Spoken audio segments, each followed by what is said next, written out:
since you came up with the topic, girl. Hi, everyone. Welcome to another episode of Proactive Health Collective of Keen.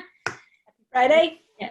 Are aware of the acronym, but only now. We weren't aware of the acronym before we started, and we're not going to change it, but here's what it is. But we're glad that you could join us on another Friday morning. It's another beautiful sunny day here in Keene, New Hampshire. If this is your first time joining us, we have myself, Allison. We have doctors Matt and Tisa Abatelli. Dr. Matt, is he joining us a little bit later? Yeah, he should be. He's coming. He's coming. Yeah. You guys do a cover for him. Yes. Dr. Jean Clerkin and Rebecca Montrone, and we're all healthcare practitioners here in Keene, New Hampshire. And we chime in with each other every Friday morning to just discuss topics that we find interesting that week or things that are on our mind. And we're always open to new topic ideas. So if you have any ideas in the future, let us know and we can work those in. But the topic that I kind of came up with to just sort of at least get us started would be the differences between males and females and masculine qualities and feminine qualities, and maybe differences that we see in terms of nutritional or supplemental requirements, different ways that we process the world, or different ways that being male or female can influence our health. I thought it would be an interesting topic, and we can, go into relationships or sex or wherever it brings us. Does anybody have anything to start off with that they want to talk about? I think Dr. Jean said he's going to sit, the guys don't really want to talk about this, which is really quite interesting. When you first threw this out, Allison, this week in an email, Matt goes, you said something like, do men cycle? And Matt goes, yes, and I don't want to talk about it. I'm going to be auditing. I'm just going to be auditing the talk today. I've always wondered that, females, the obvious difference that we see between males and females is that one of the obvious differences is that women have a monthly cycle. Speak of the devil. Hey, good morning. Matt, how's your cycle going? Whereabouts are you going? Sorry, technical difficulties. Say that again. So he didn't hear that yet. You got to Right. say he was having cycle challenges that, Yeah. We're not talking about his morning exercise.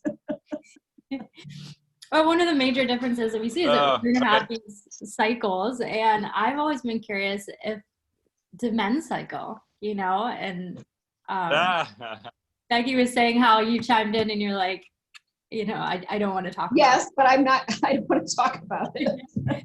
Well, the truth is that, yes, men have their own cycles. So everyone out there, men have their own cycles. And as my good friend Brian would say, but it will never be studied and we don't want to talk about it.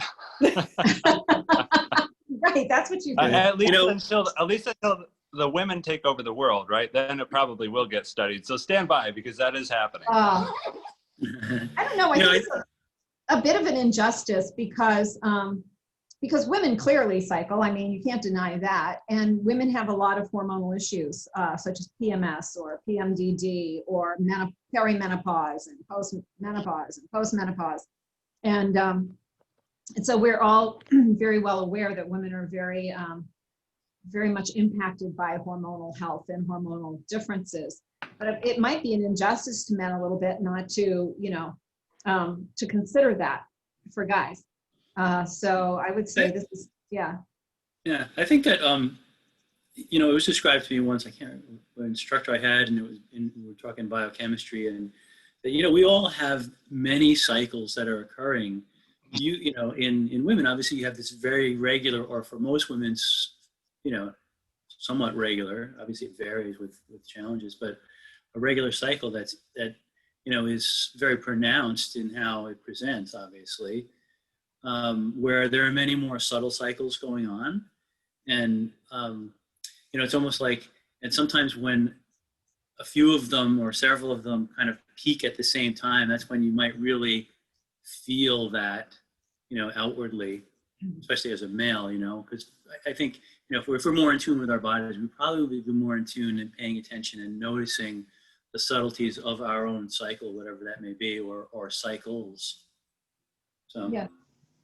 my two And the cents. moon- Absolutely. The Yeah, moon I think is something that affects all of us too. And a lot of women will cycle with the phases of the moon. And that's, you know, there's different thoughts on why that is, whether it's a gravitational pull of the water because our bodies have so much water. I've heard that, or, you know, but you see it in nature all the time. Different animals will have different things with the phases of the moon. Such as one of the other cycles that we both share as men. You know what I think is really interesting is how women in the same household, their cycles will begin to sync. Oh, yeah. Yeah. Ooh, isn't that an interesting subject? That happens all the time. Yeah.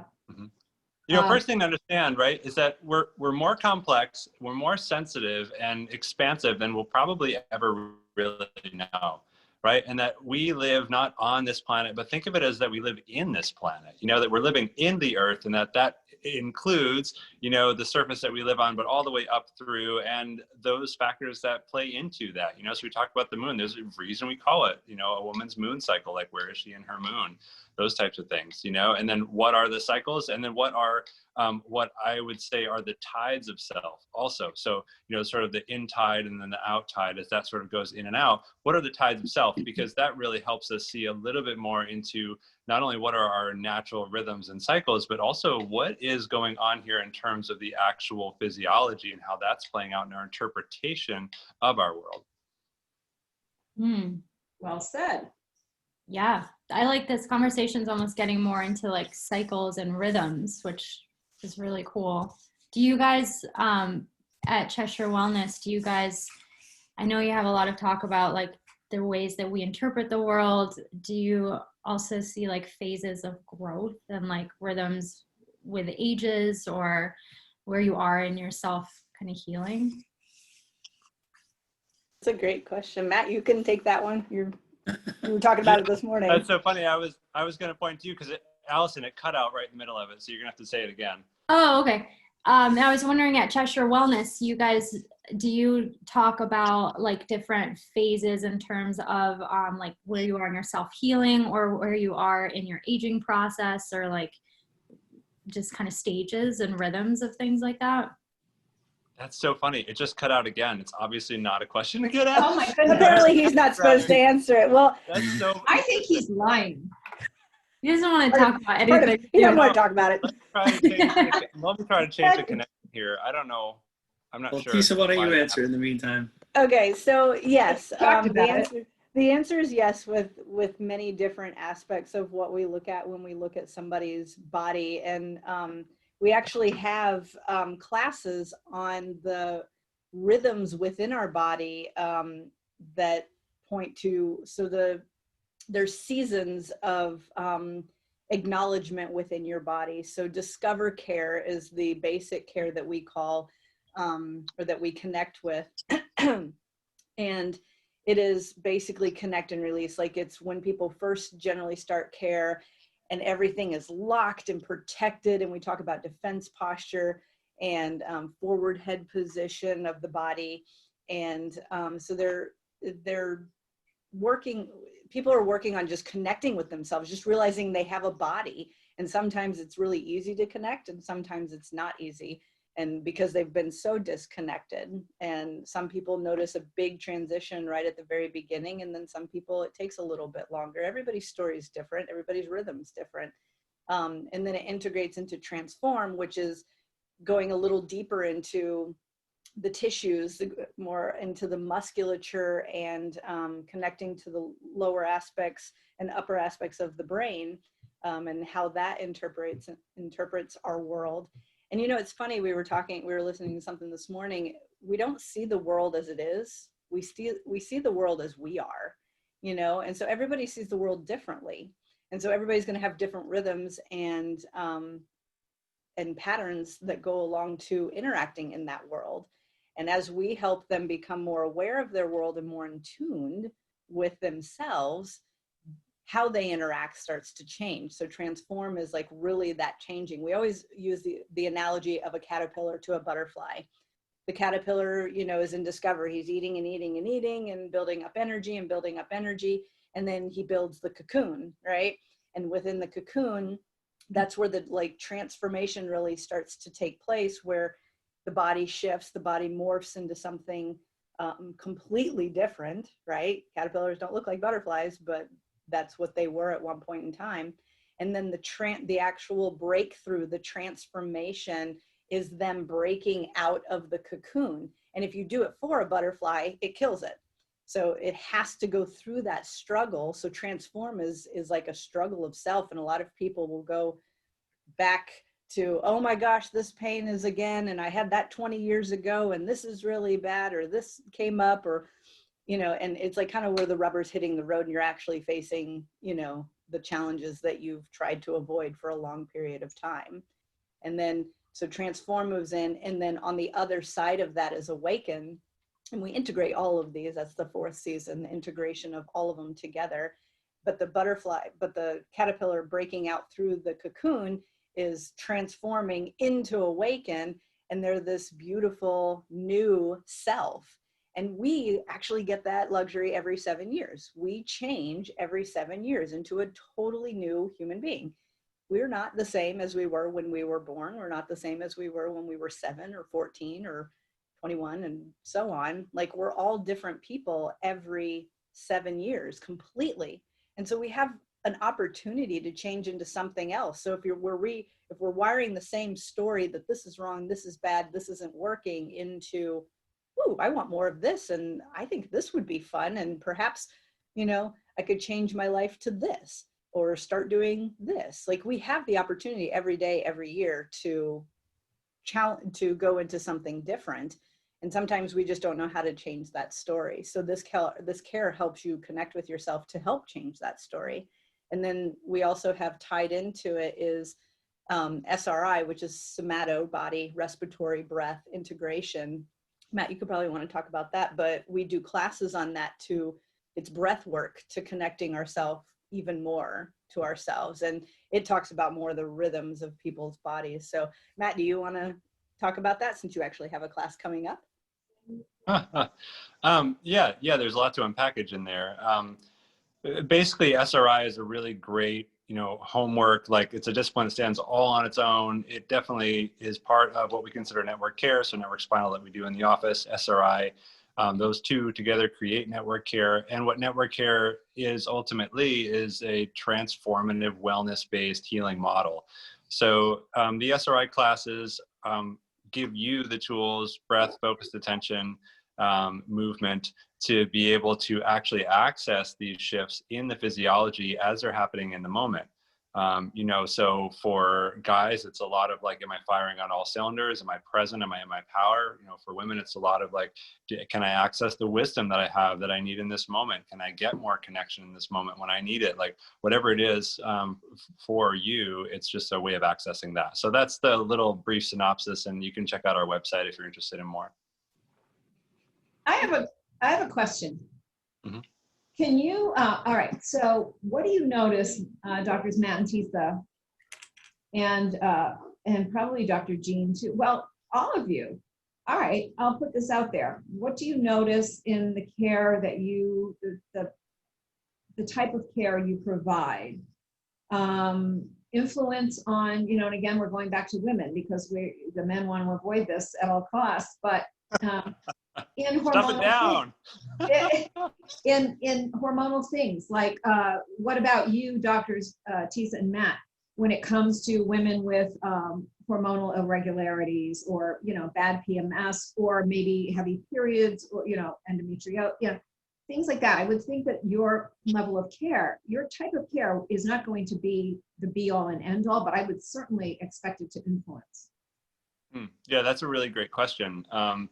And Dr. Tisa, maybe you can speak to this specifically and personally, and I'll just offer briefly here that in order to be sort of like, I would say, human, we have different elements in terms of our experience of life that are necessary. So everybody wants to have a sense of safety and security and comfort and really have this stability in their lives. Like that's necessary to live. And then if you have too much stability, what happens is you become really static, and static is not life. Life is dynamic. So the next thing that we need after we have that is we need some instability, right? So women have that programmed into them as they go through every month, you know, and I'm not going to pretend to talk about this in the depth or with the grace that I know so many others can. So if we just look at stability and instability, so if somebody is feeling as though things are shifting and they're not the same as they were yesterday, in terms of how we look at network care,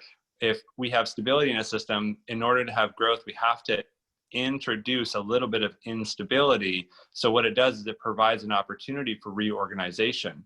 So in other words, when something comes into life in these tides of self, whether we're talking about a very specific cycle like the menstrual cycle, or whether we're talking about day to day, or even just, you know, perhaps the discipline cycle for guys, which is a way of being really solid, and may we just draw a line here too between struggle and effort. So not a struggle is effort wrapped with emotion.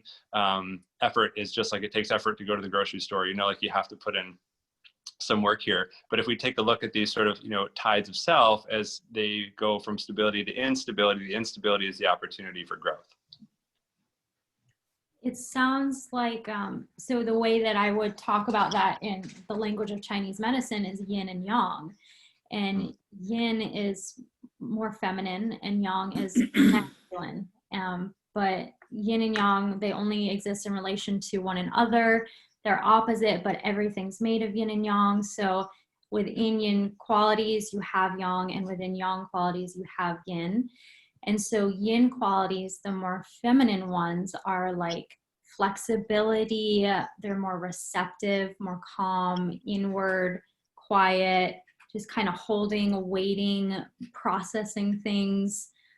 Whereas the more masculine yang qualities would be like sturdy, strong, like almost stubborn, you know, as the opposite. But like lively, more physical, more active and doing. And so it's interesting, you talk about like you get, when you treat your patients, you'll get like, you have to bring more flexibility into this where they're stuck there. So you're bringing more feminine into a masculine state. And even if it's a female, they'll be in this more masculine state. And then maybe you have, you know, somebody that's sort of, they have all these different things that they want to do, and they're doing this and this and this, and they're not picking a clear path or deciding. So you want to bring more of that fixed sort of state into that, more masculine into that, or maybe they're thinking of all the things they want to do, but they're not actually doing them. So bring more masculinity into that. It's interesting that balance. Yeah, and it's interesting that you say that, because when we tend to get stressed, we actually go in our opposite orientation. Women tend to focus more or hold the tension more in the masculine, and the men hold their tension more in the feminine. And so we were talking about this morning in our structure, like when we're working with people on the table, and I'd be curious, like for Becky and Dr. Jean, like what you guys find, like as far as nutrition goes, what is lacking in both men and women. So I want to throw that question out so you can think about it. But with the men and the women, as far as like where they're holding the tension, we try to tap into that. And the men, so think about men think of, I always use the superhero analogy because it's so easy. Like our posture is upright, like the idea, and I can't really stand, but like the idea is shoulders back, head back, chest out, like think I Tarzan, you know, like I'm really strong. And the base of the power is the heart, and where the thoracic spine meets the lumbar spine, and just the top part of the lumbar spine. That is the upright, the superhero position. I'm ready to go, because no superhero stands like this. You know, they have their energy men, the energy comes from their chest, because they're like, you know, I'm strong. Tarzan. Tarzan. That's a good one too. And I'd just like to say here that it's very possible to have a healthy masculine and not confuse it with an immature masculine here. And I would like to just delineate the two. So the strong, the powerful, the more is better, like harder, whatever, is definitely an immature masculine model. And there's a lot of that in our society. So may we not confuse the two, that a healthy masculine is when the energy is able to, first of all, flow up through the pelvis to the heart, so that there's a high heart and that the head is over the heart, so that we have congruence between the mind and the heart. Because we know through heart math and all these things, the heart is huge in terms of its ability to affect things. So there is a really big difference between healthy masculine and mature masculine. The healthy masculine is not something we see taught very often in our culture, and it really comes down to rites of passage and all these other things. We can get into that maybe a little later. So I just wanted to, like, little caveat there. That was a good point. Definitely. That's the kind of thing we're kind of trying to draw out here, you know, trying to talk about. Yeah. But let's talk I about think this. yeah, just on that note, before we get in there, it's interesting to note, though, also, like, you know, with the advent of, you know, sort of women changing roles, which is relatively new in society, right? And becoming more out in the workforce, really having to put forth more of their masculine, and men actually kind of, you know, having less of that. And, you know, it's probably, could be said, it's important for that balance. If that's that yin yang that Alice was talking about. And I think that's probably what makes that more mature male energy, is that it can balance and use the feminine with it. And that's what really makes it whole, right? But I wonder if, you know, and this is just, I don't really know the answer to this question, but I wonder if, you know, how society, and again, in a relatively short period of time compared to, you know, the history of human beings, if that plays a role in not only how we hold stuff in our bodies, but maybe how that plays out biochemically. Because, you know, we're talking about two things. We're talking about biochemical cycles, but we're also talking really about healing cycles, you know, which is kind of a bigger scope of things. Yeah, anyway. So Tisa, I think that's where you were going with this, right? Yeah, and I was just kind of comparing the two, the differences of men and women, and knowing that there are certain energy points that or areas that we tap in that is more masculine and more feminine. Feminine, our energy is in the hips, because we are that's our identity. I mean, everybody's identity is in their hips, but the reason we're more hips is because we're the child bearers. We are the nurturers, and that energy is, so it's in the lower spine. It's right where the lumbar spine meets the sacrum. And so that energy, and we tend, and we're taught, I learned this a lot, we're taught to actually tuck the tailbone, straighten out the lumbar spine. That in turn, we tend to close down on our shoulders, and the head goes forward even more. So I hear a lot of people talk about Tai Chi, and I don't know a whole lot about it, so I'm not gonna like pretend like I know, but they're like, well, why do I always have to tuck my tailbone when I'm in Tai Chi? I was like, I'm not 100% sure, and they're like, it hurts. And I was like, well, then don't tuck it as much, you know? But we're always like, get that feminine curve back into the lower spine and help draw that power up. Because if we flatten it out for whatever reason, whatever story that we've been told to flatten it out, then the energy is not getting from even the pelvic into the lumbar, into the heart. And so it draws it up as well. So the goal is always to really get all the energy up to the heart. And I know we were talking about this last week about the heart brain, right? We have the brain, the heart brain, and the enteric brain, your gut brain, my gut feeling. And so if we're closing and everything is happening and we're closing down over the heart, we're just protecting ourselves, that it's going to affect the energy of the masculine and feminine. So, which will ultimately affect healing, right? Which will ultimately affect your healing. But so Rebecca was going to talk about, you know, I think you're going into like more into the biochemical realm and how that might relate there. Yeah. Bye, guys. Yes.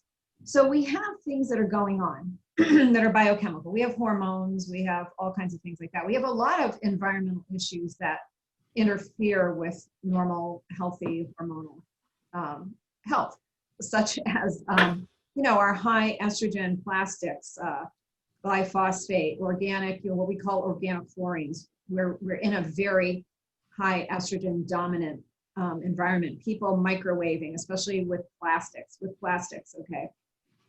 Getting huge doses of toxic forms of estrogen.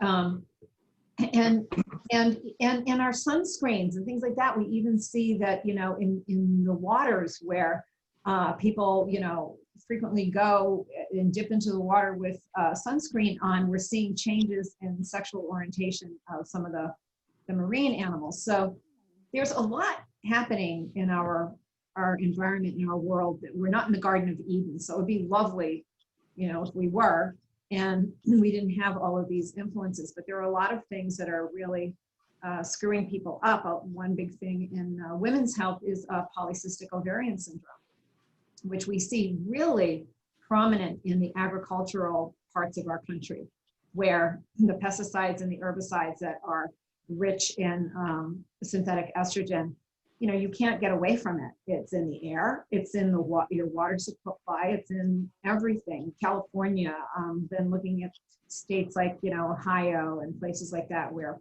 you see a lot of problems with that kind of thing. So there's a lot of things that are happening, and they're happening more aggressively to alter our normal hormonal states today than they were, many years ago, or decades or centuries ago. So important to talk about this, Becky. Yeah. I wonder if our, from these environmentally influenced hormonal changes that we're having, estrogen dominance, and even in men, I wonder if that creates a shift in that other aspect of masculinity, or the yin yang, or whatever. I wonder if that is influencing in how we express that. Yeah. Big time, especially if you look at our children.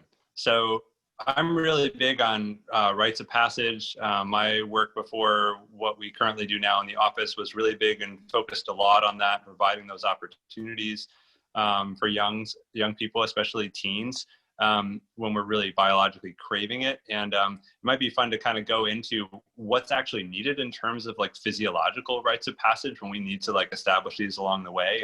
There's some great illustrative stories around that. And there is a really critical one that happens between, for girls, it's kind of like the 7-8 to like 9-ish area, really important. And for boys, it's just a little bit later. It's kind of like 8-9 through like 10-11, sometimes 12. And that's really when they're starting to move into, for the first time, their identity of self. And we see that with children who are kind of like, come here, mom. Oh, no, get away. I got to do my own thing. Like, oh, wait, come here, mom. You're still there? Like, okay, great. Like, okay, like, let me do my own thing. And so there's this like toggle back and forth. Them kind of like deciding who they are.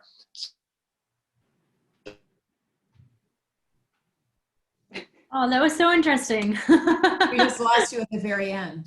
Oh. Stay tuned next week. Some of the things though here, to go piggybacking on how things get confused, we also had we had a big resurgence in the use of, really introduction of using soy hugely in the United States as a food. So soy affects estrogen. Soy also is an iodine squelcher. So when you have a lot of soy and things like that and low iodine, iodine is what metabolizes estrogen and breaks it down. It's one of the big things. So we're low iodine. We know that in this country. Everybody's iodine deficient if they're not taking care of that and making sure they're getting enough dietary or through a supplement. We are high soy. That means you might never eat tofu. You might never drink soy milk, but guess what? If you're eating anything out of a box, or a bottle, if it's a salad dressing, you're getting soy. It's estimated that the Western diet is getting 4 times more what we call modern soy, which is unfermented soy than the Asian culture, okay? And they include soy in their diet every single day. So there are these hidden things that are really shooting us in the foot when it comes to healthy hormonal status, and it does affect our behavior.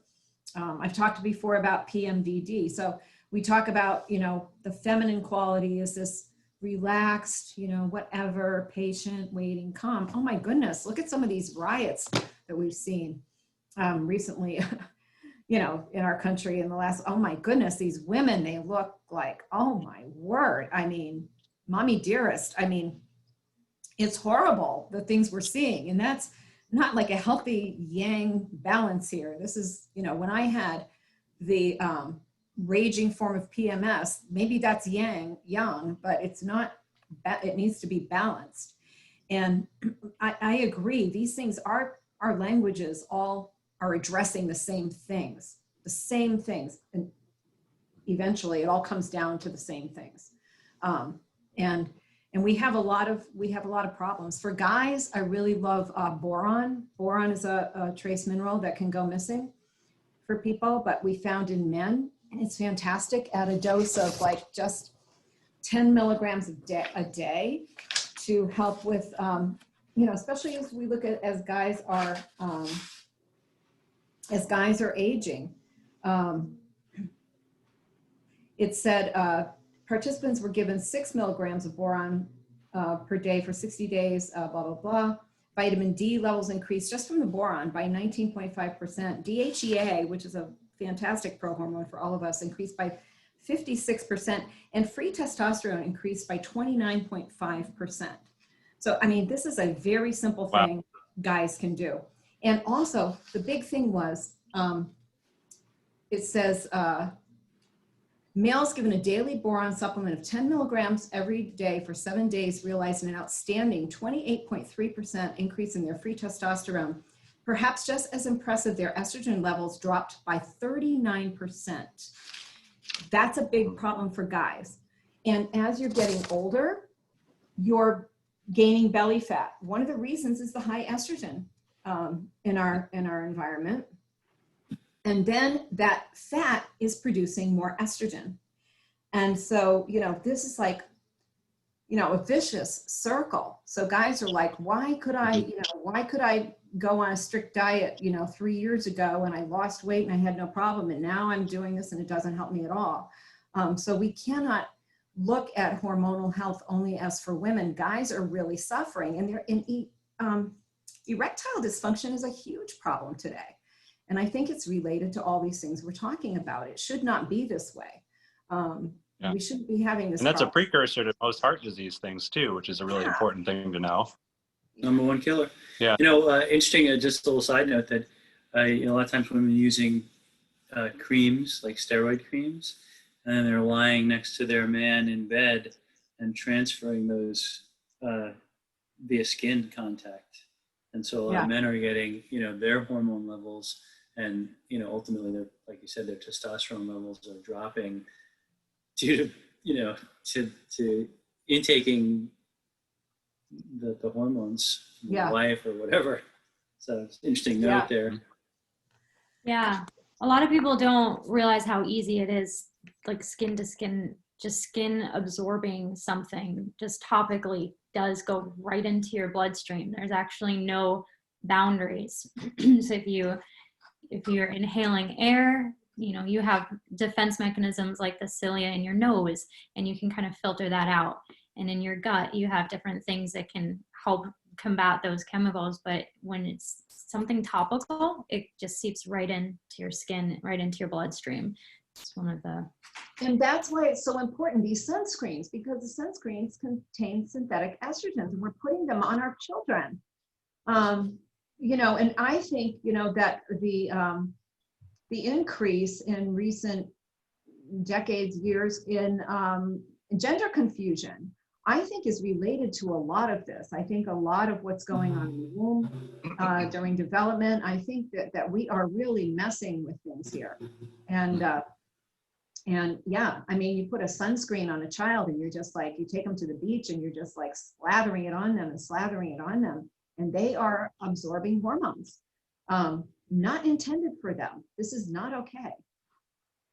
Yeah, and that's sort of where I was going with talking about the children when they're coming to that sense of self. So if they're coming to that sense of self, and meanwhile, we know childhood obesity is basically an epidemic here in this country. So increased estrogen right there. We know that our food supplies are becoming increasingly nutrient poor. So just the human factor alone, not to mention all of the phytoestrogens and everything else that they're getting. And then we're asking them to become and sort of develop a sense of self when they're, first of all, like chemically, they're all in balance. They've got tons of tension in their little systems. There's no model in place for what it is that they could become at that moment. And they have this biological need to be tested, and they're not given that. So then it takes on all of these other forms that we don't really like to talk about, all the trouble that starts to show up. And then we turn around and we wonder, like, gosh, like the trouble with the youth today. It's like, well, goodness, like seeds we've sown as a culture. Yes. And then add more chemicals to it to try and alter it. Right. And now we've got it even further. I mean, we spend so much time. As soon as people come in the door, it's like the first thing we do is we have to help them heal from whatever they've been through or whatever interventions have been going on that were inappropriate. And what inappropriate would mean would just simply mean not consistent with their own personal nature. That's all that would mean. So that could take on many different forms. Yeah. That is so, I love this conversation. I think this is hitting a lot of things. And I think, you know, hormones, I will say to people, are everything. I mean, I'm not going to say they're everything, but they're huge. I mean, they control so much of us, and they control also things like our neurotransmitters. So, you know, when you and vice versa. Yes. Yeah. Yeah. So that, and your neurotransmitters affect your mood and your anger or your depression or your anxiety. So, you know, and your joy. Right. Yeah. Excitement. Oh my gosh, feelings. Yeah. Yeah. Hormones are your identity. It's like how you feel and who you think you are. It's all your hormones.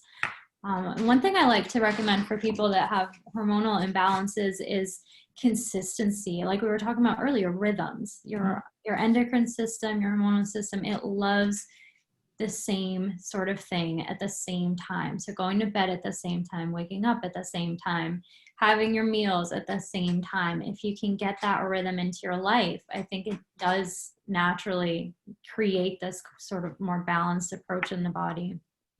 I am certainly much, well, I'm a creature of habit. I love routine. I love routine. But that does totally, it totally does a huge balancing thing, because you know that you're looking forward to this, and then you're going to do that, and then you're going to look forward to this, and you have these constantly, you have these rhythms that provide engagement, work, relaxation, artistry, you know, whatever it is for you, music or meditation or reading, but these things are foundational. If I didn't function that way, I don't know, you know, what I'd be like.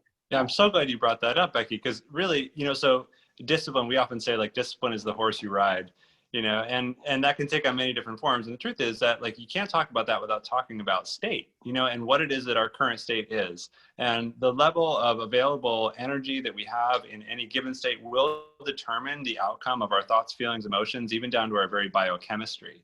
So when you have these things in place that help to alter your state, you know, one of my state altering routines is I go for a run and an icy swim in the morning. And I'll tell you what, like that's a wonderful way to like get everything set, make sure that everything is all firing, moving forward. And we have these things in place. And if you take a look, like, so if you just go out into your day, into our culture, and you look for the culture to take care of it for you, like, it will, but it's not necessarily going to take care of it in the way that you may want. And so if you have a stake in the ground, if you know where you're headed and you have that big picture view, because the other thing to consider here is that you're not going to get anywhere if you don't know where you're going. So really deciding that, being very clear, crystal clear, in fact, for yourself, writing it down, knowing, having some sort of mantra or prayer that you revisit every morning so that it becomes a living mantra or a living prayer just because you've been so disciplined about it. Then the other pieces will fall into place. So if the next step is easy for you, just take a peek at the horizon and come back to the next step. And if the horizon is really easy to you, but actually doing something about it isn't, stay focused on that horizon and just fill in one motion toward it. Yeah, Change I have to, that is so well said, Matt. And I have to say this, as things change, as you become, I don't know, more busy in your business or whatever, you have to always look and adjust, because you can't create more hours in the day. And you can't say, well, because I can't, then I'm not going to do my morning routine, which I love and, you know, is really essential to my soul. And, you know, you're not going to say, well, I'm just going to give that up, or I'm just going to, you know, not sleep so I can do that. So I think, you know, we have to always be, have to look at ourselves and our schedules and our disciplines and say, when I need to make a change, I need to make a change. That's important, but yeah. And it's important to make those decisions in an adrenalated state, right? So whatever's the most creative, because that was one of the things you talked about too, Becky, creativity. I mean, that comes from a very balanced, you know, connective mind. So whenever you have that, and if we try to make new goals for ourselves and we're kind of feeling like, oh, humdrum, you know, like yours not going to get out the pen and paper. Like, it's just not going to happen. So get yourself into an adrenalated state. That could look like taking a quick brisk walk around the block a few times, or spending 3 minutes doing push-ups and jumping jacks, like something that's going to change your state. Because if you change your state, you'll change the thoughts, feelings, and emotions, and really actions that you have available to you, and you'll be able to set a higher bar for you. Because, you know, one of our mentors, Donnie Epstein, loves to say, we don't see the world as it is, we see the world as we are.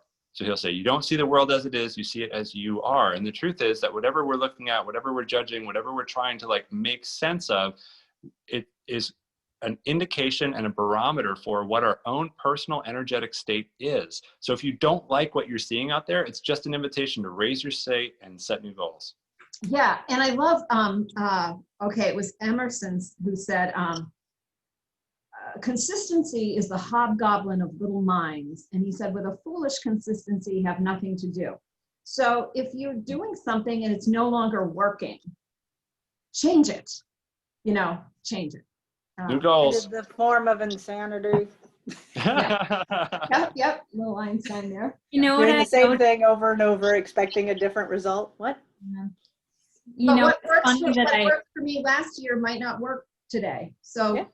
And it's not don't supposed say, I've to. always done it this way. I've always done it this way. It's Yeah. not supposed to. And in fact, if you go back to doing things the way that you used to do, a good friend of ours, Rich, would often say, like, it's going to hurt. And you know what? It's supposed to, because you're supposed to grow. Yeah. Yeah. I was just noticing when you and Becky were talking, you're talking about the same problem where you kind of get stuck in your state or your routine, and Rebecca comes at it from, you know, bringing more flexibility and changing in a constant flux. And this is a very feminine sort of approach. You're looking at it like, okay, where can we move this? We're going to be intuitive about this. Makes me feel, you said like music makes me feel good. And it's all very feminine stuff. And that's your approach to it. And then Matt, your Dr. Matt is coming at it from, you got to change your state and do some jumping jacks. And, and they would both be great approaches. And I think depending on wherever you're at, it would mean pick one or the other. But yeah, it's just funny. It's both and more, and it's just all about the balance at the end of the day. Yeah. I have to say, Matt, with your running and then doing an icy swim, that is such a vagus nerve resetter. Oh my goodness. Yeah. Yeah, that's like, yeah. Oh, it's wonderful. Yeah. Run uphill for about 20 minutes and then come back down to the lake. Yeah. I will never do it. I'll find another way to reset my vagus nerve. You know, it feels Take a like cold that when you shower. start. Yeah. It feels like that when you start. And then eventually you realize the benefit. And it's like, this is effortless. Eventually. Eventually. I haven't Couple gotten years there later. yet. Yeah. How late in the season do you do that? I wonder. Well, there's no ice yet, and it's still steaming in the morning. And, you know, just a little side note here is that as a culture, we have this idea, people think a feeling. So they get an idea of like, oh, that's going to be cold. And then before they even get in there, they're just like, oh, no. not really even knowing. So it's like we think a feeling versus just really feel it. You know, a mentor of mine used to say that all the time. He's like, don't think a feeling, really feel it. Let go of the mind. Get in there. Go down to the brook during a rain and lie on the side of that brook in your bathing suit and feel the raindrops on your skin. Maybe it's cool, maybe it's not, but don't think a feeling. Just go down there and really feel it. And that is one of the greatest guiding lights ever, because you catch people doing that all the time. They're thinking a feeling, it's not real. And then you jump into that icy cold lake and That's you ain't really, thinking that's no a more. rude You're- It awakening. gets real. It just gets real. All of a sudden. Your brain shuts off and you can't think because you're like, oh my gosh, oh. And then you get used to it. It's Yeah. like getting Well, don't knock I it would till you feel try like- it. I know, Yeah. I can't do it. No, I haven't done it yet. I think Tisha's thinking about that feeling. Well, I keep thinking about it, yeah. I know, and I always talk to myself about it. Be like, stop. Yeah, but how thinking often do we about do it. that, right? How often do we get an idea of something, we create a story about something, and then further detaching ourselves, we wrap it in emotion. Yes. Oh, boy, you can apply that to anything. You know, it's like we get an idea, then we wrap it in emotion, and then it's our identity. Oh, like, so you gotta change your state. You gotta create new experience. Gotta create novelty. Going back to what we started with, like you've got stability. You have to add some instability. Like that's dynamic life. You know, just go out and experience as many things as possible. If it's pouring out, like throw your phone away and run out there. Just don't throw it in the icy river. Or the icy river. You know, I used to teach in well, this is going back to, I lived in New York City for a long time, and I taught nature programs in Central Park, which was really neat because I got to meet all these really interesting people that are living in Manhattan seeking this sort of thing out. One was a travel writer, and he wrote this really funny book. I don't remember what the title of it was, but basically the guy gets left at the altar at his wedding, and he has this 2-week honeymoon in Costa Rica planned with his wife, who's now is like gone. And his brother just goes through this separation and loses his job. And they hatch this plan that they're not going to just like, you know, cry about it, but they're actually going to go down to Costa Rica and just say they got the first name wrong because they both have the same last name. So they did. And those 2 weeks turned into 2 years, 51 countries. And they used to go around to country, and then when they got there, they had one criteria, and the question was, are you feeling the love? And if they could answer yes, I'm feeling the love, they'd just stay until they felt like they needed to leave again. And if not, they wouldn't waste their time, they would leave. But the reason I thought about that was the cell phone. So he threw his cell phone into the ocean, and his brother took his cell phone off a golf tee, and they didn't have one for the next 2 years. Wow. Wow. Now, how did they Bigger. finance all of this? That's the only problem. You know, well, they had worked really, really hard. They had really great careers, and everything just sort of came falling down all at once. There was demotions, there was fire and separations. They just sold their real estate, cashed everything in, and said, forget it. Wow. That's a cool story. That's Yeah. awesome. Yeah. When I worked I practiced acupuncture on cruise ships, and I lost my cell phone. It got stolen in Cuba, actually. But when I came back to the States, I did not want one. And I went as long as I possibly could without a cell phone. I think it was 3 or 4 months until I had to start a business. And then you kind of need a cell phone for that. But it's so freeing. I never use my cell phone. I mean, my cell phone is never charged. I have a smartphone, but I'm on my computer a lot. But I'm never that. I had to do a consult with somebody at 5:30 the other night, and I wanted to dash home and do it from home instead of here. And my cell phone wasn't charged. I had to use my husband's.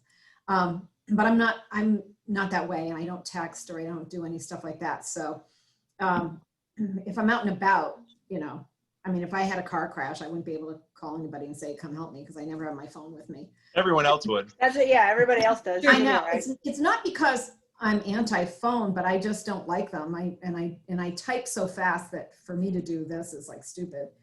So, You know, and I think the cell phone is a really good thing to bring up here because it's what we would call, you know, a disconnected routine. I mean, of course, so let's also like acknowledge that like we can be really grateful for technology, and this medium that we have right here with all of you is incredible. And the fact that we can visit like this across the globe, literally, in different day and time, if you're listening in New Zealand right now, it is just unbelievable. And at the same time, it can potentially exaggerate a disconnected routine.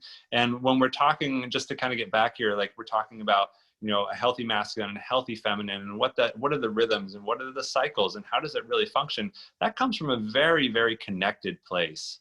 It's not just going to fill in the gaps for you.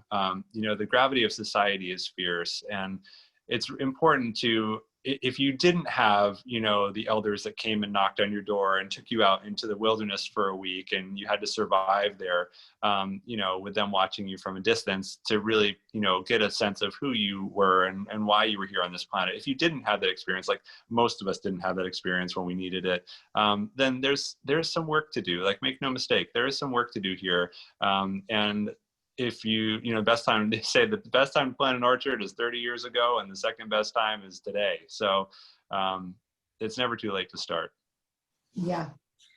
I just want to say, coming back to the feminine and masculine, just so we don't run out of time, you know, gender equality is a big topic these days. And I think one approach to that I see a lot in the political landscape and what's going on is that people want to blur the lines between what's male and what's female so that it's all just completely equal. And I would say a much better approach to that is to really understand the strengths and differences of the masculine side and the strengths and differences of the feminine side, and celebrate those differences and own them and recognize that both qualities in yourself and in others. And I think that's really the way to find, you know, value and equality in both. Yeah, I'm so glad you brought that up, Allison, because it's true. And let's also just acknowledge, so there's a spectrum of experience between, let's say, like masculine and feminine, right? So you've got like a polarized feminine or a polarized masculine, and then you have the entire spectrum of humanity in the middle. Like, there's very few people that are polarized on one side or the other. So there's like varying degrees of access to masculine or feminine. And at the same time, the physiology, the very physiology, is either going to be masculine or feminine, the physiology itself, in terms of the skeletal structure. So for men, when we get them on the table, and this has nothing to do with orientation. Orientation is that individual and you know, what they're given, how they're here to be on this beautiful planet. Like, you know, compassion comes up here. And so the masculine frame then is one that, regardless of that, has its power, like right in the power center, you know, and that the pelvis is square underneath and the heart is high and the head is over the heart. And then the feminine, in their power, it's that beautiful soft lower back and how that just kind of flows up. And so their physiology can be all right up into the heart, and again, the mind the same way. And that is separate from how they're orientated in this world. And so we can be really healthy in terms of our physiology and then still acknowledge and have compassion for this incredible spectrum of humanity at the same time. Well said. Yeah. Yeah.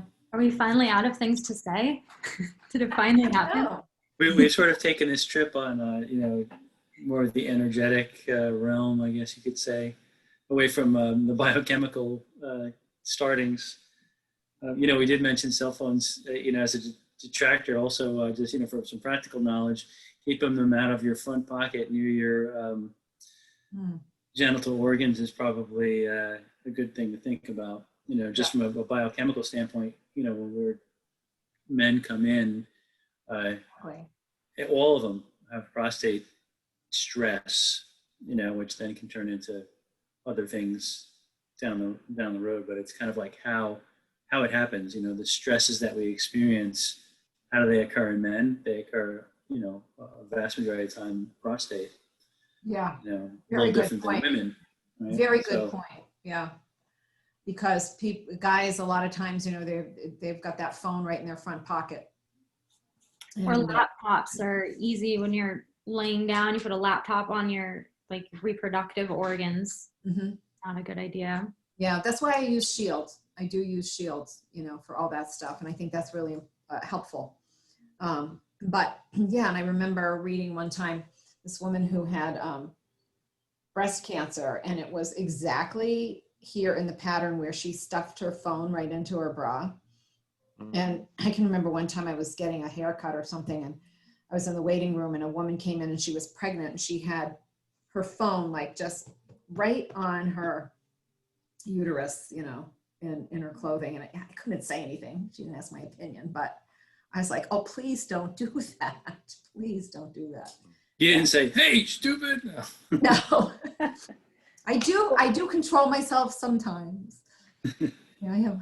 Few and far between. But that's a very good point. Like, we don't think of how technology and the EMFs and everything is impacting. I mean, you got the chemical stressors, the physical stressors, the emotional stressors that are coming into the world, and now the new technology stressors through the airwaves. And as much as this is, you know, these are a blessing, they're also very destructive. And so the best advice that, you know, I always think is just keep it off of your body. If you can, you know, if you're sitting in your car and you're driving long periods, just put it in the center console or put it in the seat next to you. You don't need it on you.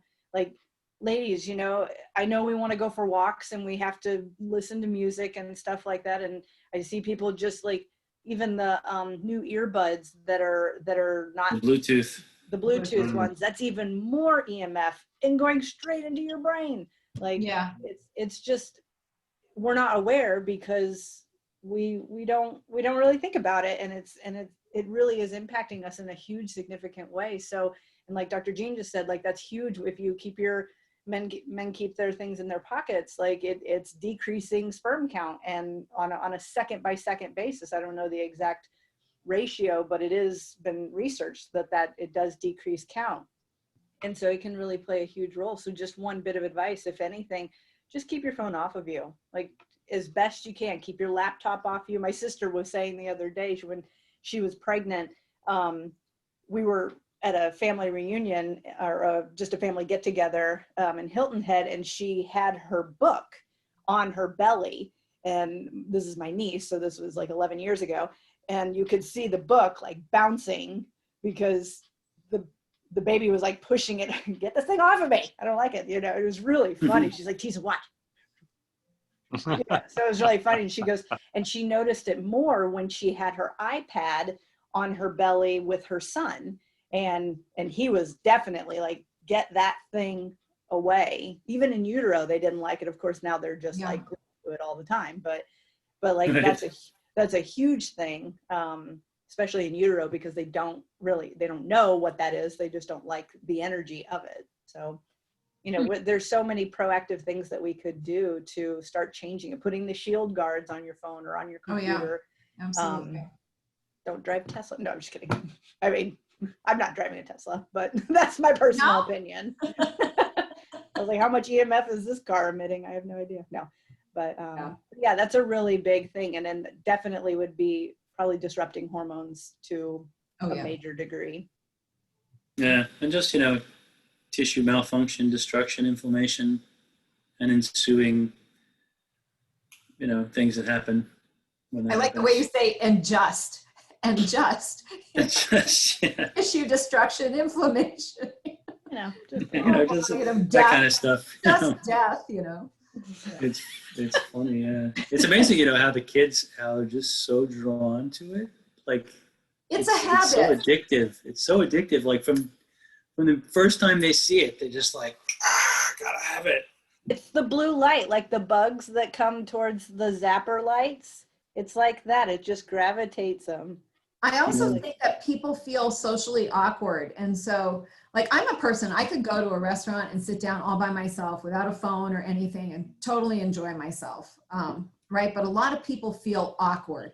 So they feel if I'm by myself, I have to be doing something. So if I look occupied and then of course that draws people in. So they're just like, I don't know what people are doing if they're because I don't use mine that way, and I'm not condemning anyone. I realize that there was a place for it, but if they're scrolling or I don't know what they're doing, but it just becomes a habit, and then you're missing out on life all around you. You know, it might be more fun just to, if you're sitting by yourself in a place, just to observe other people and to kind of listen to the sounds or whatever, instead of, I remember one time being at at the stage, and there was a group of teenage girls there, maybe 8 of them.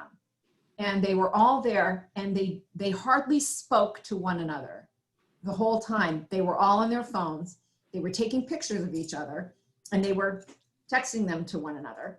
And then, but they weren't actually just sitting there and laughing and looking at each other in the eyes and talking with each other. It was bizarre. It was totally bizarre.